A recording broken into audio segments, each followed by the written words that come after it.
So next up, we're talking about Houston as the most progressive city in the South. So right now, Houston is very neoliberal, like incredibly neoliberal. All the Democrats here are bought and paid for, just like every other Democrat ever in the history of ever. Well, maybe not in the history of ever, but close enough. Right. So what is your vision with making Houston a progressive city? Well, definitely the vision for Houston being a progressive city is because of the diversity, because it has the population size now that's going to claim at some point in the near future the third largest city in the country. That is going to put it right behind like New York and Chicago, I believe, or Los Angeles, right? So I know we're competing with Chicago for that third place, but you have New York, you have LA, and then you have Houston. And to be able to say that we have that much people and that much diversity, because we are the most diverse city in the country, so we already have that title. You know, progressive looks like having policies that represent everybody, because usually that's why I've always brought back up the social justice centering, because when you center social justice, then you're focusing on that diversity, you're focusing on equity, not just equality, you focus on intersectionality. And when you have that type of representation in the local offices, in the state offices, in Congress, then you're able to be a progressive city. And for it to be in the South, it will be a major big deal, because the South doesn't have that right now. The South is still able to maintain that balance of power, more focused on the right wing, especially being here in Texas, where it's like it is the head of the Confederate neo-Nazi snake that we have to deal with, because you have these elements that exist within the Republican Party that run the state. So therefore, the city of Houston still has to deal with that obstruction from that party. But then we also have what I like to call modern day Dixiecrats, who are just Democrats by name, but they're more like corporate focused, but also they appeal to the centrist moderates who are able to like submit to the more right-leaning sides of politics. Yeah, no, that's a good point. Ow.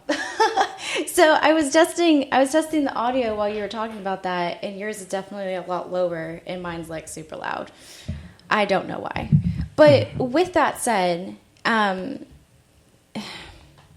appealing to the moderate side is very dangerous, right? Because then we have incremental change, and incremental change is dangerous to everybody. Right. Like, it doesn't matter. Well, I mean, it matters a lot at the intersections, but more importantly, Black and brown people are more disproportionately affected by incremental and moderate stances compared to, a normal white person. Right.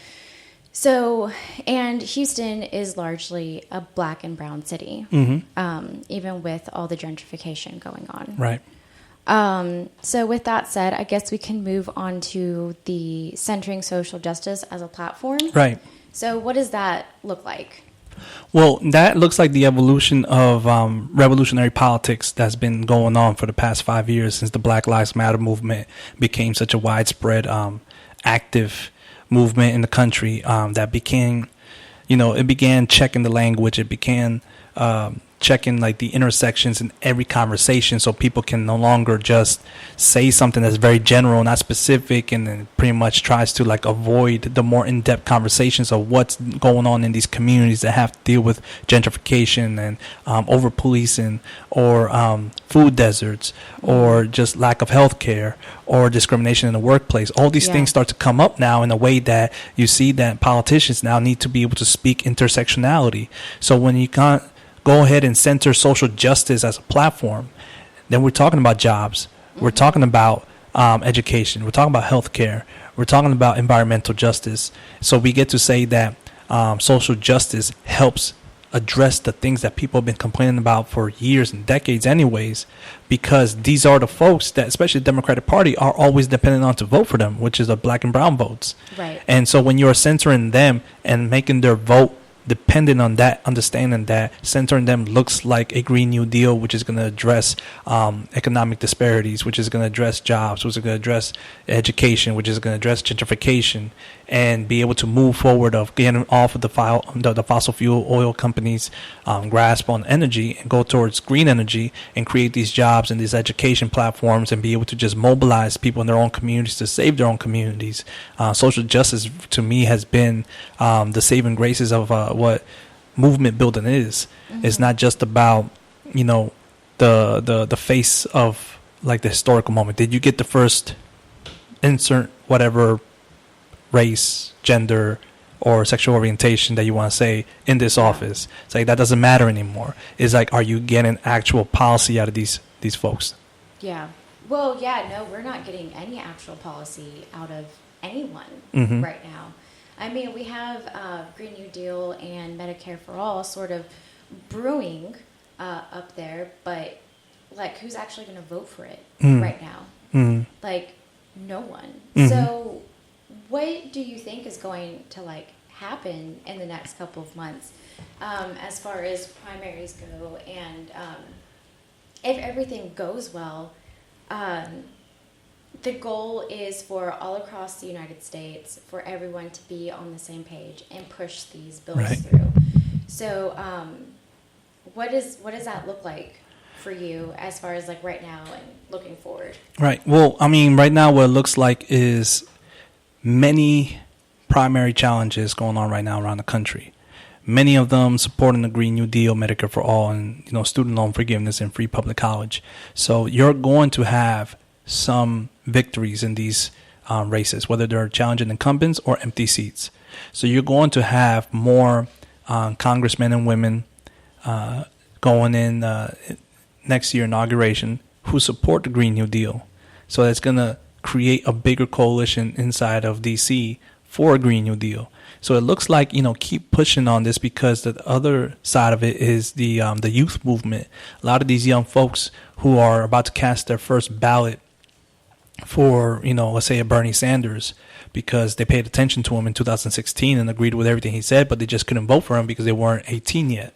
You have those voters, and then you have the ones who are not 18 right now who can't wait for the next election that they can vote in so they can push on these progressive movements. So it's a growing movement. It's going to get more and more louder as we go. It's going to be more and more effective as we go. People are going to be asking for the Green New Deal more and more in the ballot. So it's just about keep pressing on it, keep pushing on it, keep talking about it, educating people about it. So that way, hopefully within the next 4 years, we see a Congress that is now drafting and about to pass a Green New Deal bill, but hopefully sooner than that, because obviously we have a deadline given to us by scientists who say that we don't have until the end of the decade. We have to move on this faster. Yeah.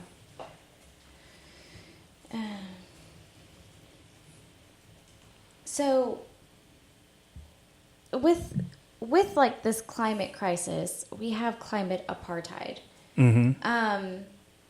How have you guys been talking about climate apartheid?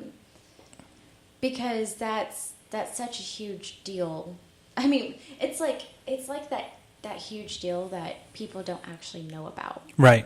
So part of social justice is, centering climate. How are you guys doing that? Well, I mean, we haven't addressed climate apartheid with those specific words, but we do understand that we are looking at a deadline, and the reason why we're pushing on this deadline is because we need to be ready for the major motions of climate and how it's going to affect everybody.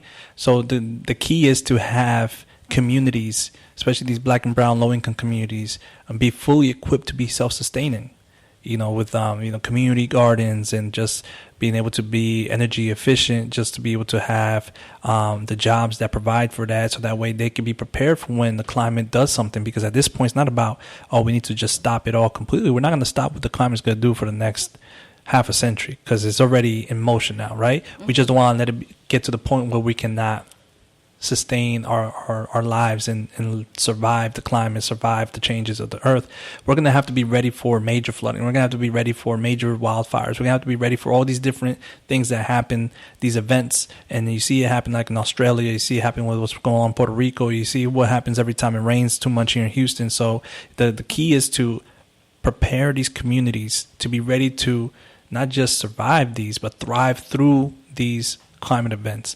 Because climate apartheid is very simple. It's the have-nots are the ones that are usually suffering the most when it comes to any disaster. We've seen that with Katrina. We see that with Hurricane Sandy. We see that with Harvey. The folks who are low income and disproportionately on the other side of income inequality, they end up being the ones that have to sacrifice their health, their lives, their homes, because there's no real foundation to sustain them and a support system for them to be able to survive through that event. So I think climate apartheid is definitely a major motivator about that, because we want to avoid having to deal with climate change and be poor. Hope you enjoyed that last video. Hop on over to statuscoup.com where you can sign up for our email list and become a member for as low as $5 to $10 a month. Membership is how we grow. That's statuscoup.com/join. And remember, join our email list so we can grow the revolution with you.